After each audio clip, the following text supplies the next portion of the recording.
a very important wind has changed in England. Very, very important. The Labour Party.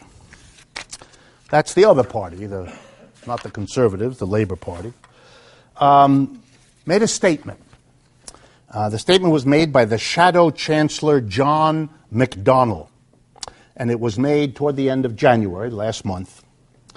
And he outlines a change in the strategy of the British Labour Party. Here's what they said. In the past, we, as a socialist party, which the Labour Party described itself for much of its history as that, we were in favor of the government playing a much larger role in the economy. The government running the railroads, the government running the universities, the government doing a great deal, like the National Health Service in England and so forth. But we are changing our policy. I'm going to quote now. When it comes to the wider economy, Labor should look elsewhere, not to the government for solutions. And instead, we should draw on the tradition of supporting workers' cooperatives. That the new socialism of the Labour Party in England, and that's a big party. I mean, they've been in office often. They can win the next election, maybe. Not easy, but maybe. We are now going to use the power of the government, but to give socialism a new meaning, a new task, a new definition. Socialism is about changing the organization of enterprises, factories, offices, stores, from the top-down capitalist system of a few people at the top, the owners, the major shareholders, the board of directors, telling everybody else what to do. And we're not doing that. We're not socialists in the sense we're going to take that away from the private owner and unchanged give it to the government.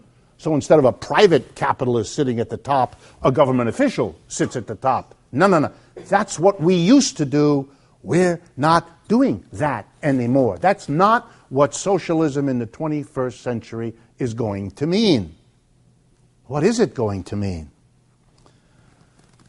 We are going to primarily, I'm going to read, support giving employees in companies which are about to be sold off. Companies about to be sold.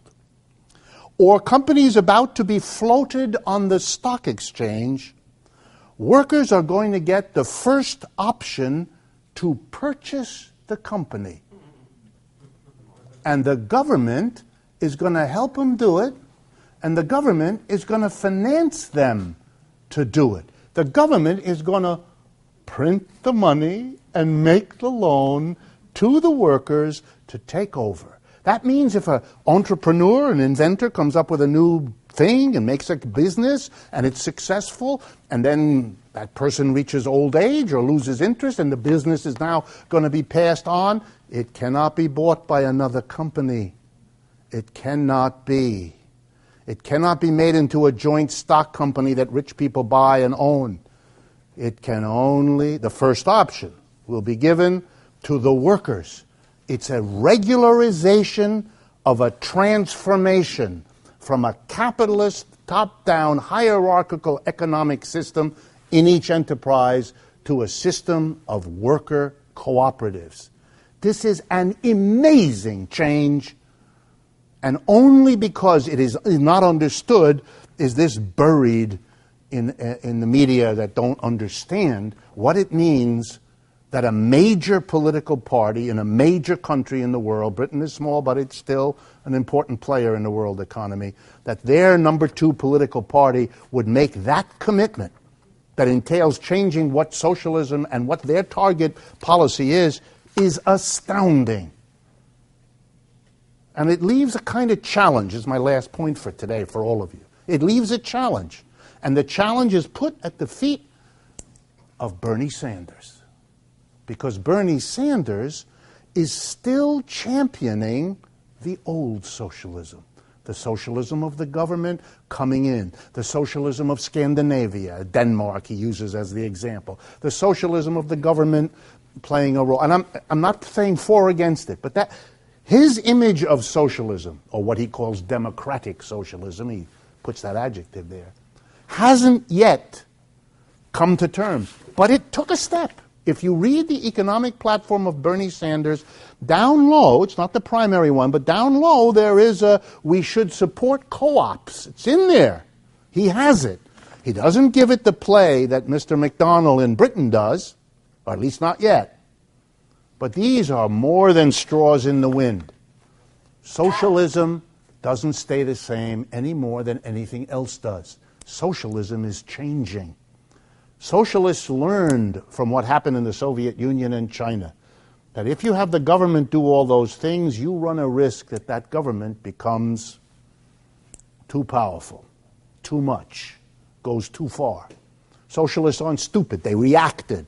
Well, what does that mean? How do we deal with that problem? And the answer that is emerging as the dominant new answer is you make sure that the power rooted above all in the economy is grounded in the mass of people. And the best way to do that is to make the enterprise owned and operated by the people who work there. Not some tiny group that can make the government serve it, but the mass of people own and operate these enterprises. This is a new meaning and a new direction. And it will give socialists an enormous political advantage. Because what people who don't like socialism don't like is the old socialism. They're not even ready to hear what it might mean for each of you, each person in America, to be told what socialists are about is to change the workplace. You're not going to be a drone anymore. You're not going to come 9 to 5, 5 days a week, be told what to do, how to do, where to do, and then you go home and leave it behind. You're going to come to work, you're going to have a particular task, but you're part of the people who own and operate that enterprise. You're on the board of directors. How come? Because you work here. And everybody who works here is a democratic participant in making all the decisions. Wow. It's going to change your life. It's going to develop your character, your personality, your capabilities. Working is going to be an interesting thing, not a drudgery you have to go through to get the money you need to live.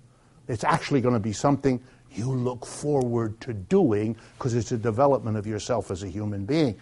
That should always have been socialism's dream. It's now actually being realized in a concrete way.